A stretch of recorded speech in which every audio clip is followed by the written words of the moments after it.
네, 할렐루야. 3월 30일 수요일 짱목과 말씀 수다의 시간입니다. 우리 하나님 말씀을 보시겠습니다. 창세기 31장 36절부터 42절의 내용의 말씀입니다. 야곱이 노하여 라반을 책망하세 야곱이 라반에게 대답해 이르되 내 허물이 무엇이니까 무슨 죄가 있게 외삼촌께서 내 뒤를 급히 추격하나이까 외삼촌께서 내 물건을 다 뒤져보셨으니 외삼촌의 집안 물건 중에서 무엇을 찾아내었나이까 여기 내 형제와 외삼촌의 형제 앞에 그것을 두고 우리 둘 사이에 판단하게 하소서. 내가 이 20년을 외삼촌과 함께하였거니와 외삼촌의 암양들이나 암염소들이 낙태하지 아니하였고 또 외삼촌의 양떼의 순양을 내가 먹지 아니하였으며 물려 찢긴 것은 내가 외삼촌에게로 가져가지 아니하고 낮에 도둑을 맞았든지 밤에 도둑을 맞았든지 외삼촌이 그것을 내 손에서 찾았으므로 내가 스스로 그것을 보충하였으며 내가 이와 같이 낮에는 더위와 밤에는 추위를 무릅쓰고 눈 붙일 겨를도 없이 지냈나이다. 내가 외삼촌의 집에 있는 이 20년 동안 외삼촌의 두 딸을 위하여 14년, 외삼촌의 양떼를 위하여 6년을 외삼촌에게 봉사하였거니와 외삼촌께서 내 품삯을 10번이나 바꾸셨으며 우리 아버지 하나님 아브라함의 하나님 곧 이삭이 경외하는 이가 나와 함께 계시지 아니하셨더라면 외삼촌께서 이제 나를 빈손으로 돌려보내셨으리다마는 하나님이 내 고난과 내 손의 수고를 보시고 어젯밤에 외삼촌을 책망하셨나이다.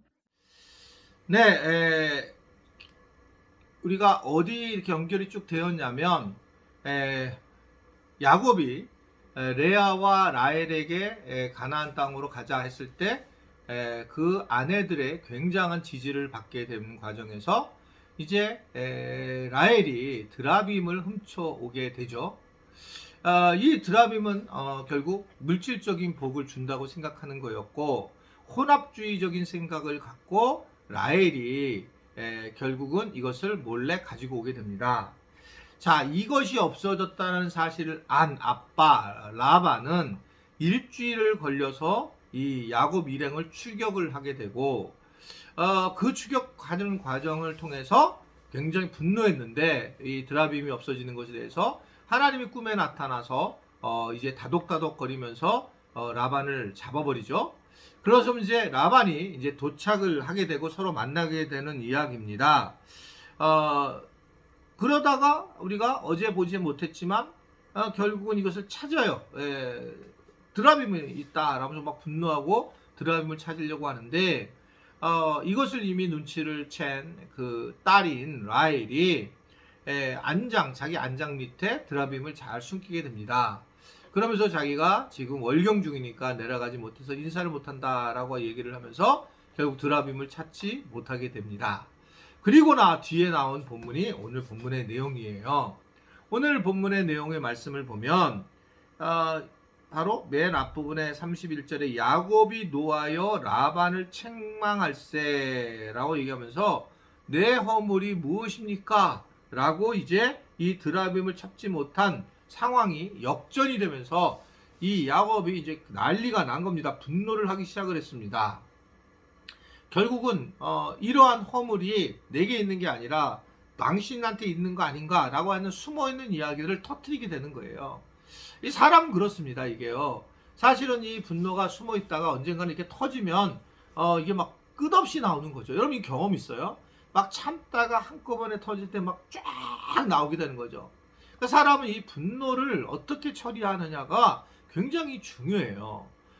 이 분은 결국 자기 몸을 상하게 할 수도 있고 이 분은 다른 사람을 상하게 할 수도 있고 그렇기 때문에 이 분노를 어떻게 처리해 나가느냐가 매우 중요합니다. 제일 중요한 것은 분노는 이게 말로 통해서 분노를 해결하는 것이 중요하고 그 말을 통해서 해결을 할 때에 사람에게 하면 더 좋겠지만 대상을 사람으로 바꿔놔서 하면 더 좋고 더 화를 푸는데 필요성이 있고 또 때로는 뭔가 이렇게 막 치면서 해도 분노가 풀리고 그렇게 되지만 또 기독교인들은 가장 중요한 것은 하나님 앞에 기도를 통해서 이 분노를 풀어나가는 경우가 굉장히 많이 있습니다. 그래서 한국교회가 우리가 통성으로 하는 기도들이 왜 이렇게 많아졌느냐라고 하면은 그것은 바로 우리 안에 있는 이 답답한 분을 풀어나가는 일을 사용하기 때문에 그런 모습을 가지게 된다 이렇게 생각할 수가 있는 겁니다. 어떻든 처음에는 분노를 라반이 했는데 역전되고 이제 야곱이 분노를 하는데 옛날에 있었던 일들을 조목조목 다 따지는 모습이 오늘 본문에 쭉 나와 있어요. 자기가 20년 동안 긴 세월을 열심히 일했는데 그동안 10번 정도만 품삯을 바꿔줬다라는 그런 대목입니다. 결국은 이 라반은 자기 이익을 위해서는 정말 나쁜 사람이었던 거예요. 야곱을 그렇게 이용을 했었다라는 겁니다.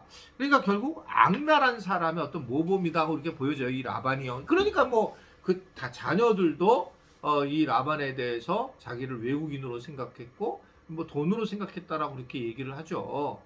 예상보다 우리가 그런 모습으로 살아간다는 겁니다. 신앙생활을 하는데 참 놀라운 게 있어요. 다 보여요, 여러분. 어떤 사람은 정말 똑같은 물질을 예를 들면 100만 원을 갖고 있는데 이 물질을 교회 헌금하거나 사용을 할 때 물질을 정말 자유롭게 쓰는 사람이 있고, 어떤 사람은 많은 헌금을 하지만 굉장히 좀 쫀쫀하게 쓰는 분들이 있어요. 이 물질에 똑같은 상황인데도. 그러니까 참 안타까운 부분이다. 똑같은 모습을 해도 조금 뭔가 풍요롭게 여유롭게 살아가는 사람들이 있고, 아니면 그것을 막 그냥 너무 막 그냥 아끼고 그런 모습들이 싹 다 드러나요. 아예 여기 써 있는 것처럼 제가 모를 것 같지만 그냥 알게 되어 있습니다. 참 그런 거를 넘어가야 되거든요. 때로는 내가 물론 걱정이 돼서 그렇게 아끼려고 하는 모습도 있는 것도 이해가 충분히 되지만, 이게 훨씬 그것을 넘어가야 되는데 그렇지 않으면 자기 주변의 사람들에게 피곤하게 만들거든요. 자기 주변 사람들에게 쫀쫀하게 되기 때문에 관계형성이 잘 안 되거든요. 저 사람은 그냥 진짜 돈만 아끼려고 한다라고 하는 모습을 주는 거예요. 특히 교회 리더들이 더 그렇습니다. 리더들이 됐는데 리더가 얘는 물질을 정말 너무 아낀다. 없는 분은 어쩔 수 없죠. 없는 분들은. 그러나 이 정도면 뭐 아무것도 아닌데 이걸 아끼려고 하고 막 그걸 매달려 있으면 사실은 리더로서 저는 굉장히 안 좋은 자질을 가지고 있다라고 보여지는 거예요. 본인이 그렇다면 이 부분은 좀 더 정말 하나님 앞에 내려놓고 기도하는 게 중요하다. 라반의 이러한 모습이, 물질의 이러한 모습의 생각이 지금 얼마나 이 상황을 이렇게 힘들게 만드는가를 보여주고 있기 때문에 그렇잖아요. 야곱은 어떻든 얘기를 쭉 하고 당당하게 얘기를 하면서 자신은 이제 드라빔을 훔친 적도 없다. 그리고 20년 동안 섬겼다라고 그렇게 얘기를 하는 겁니다. 그리고 자기는 과거에 대해서 굉장히 부끄러움이 없이 살은 것, 내 양심이 내가 그것을 안다라고 그렇게 이야기를 하는 겁니다.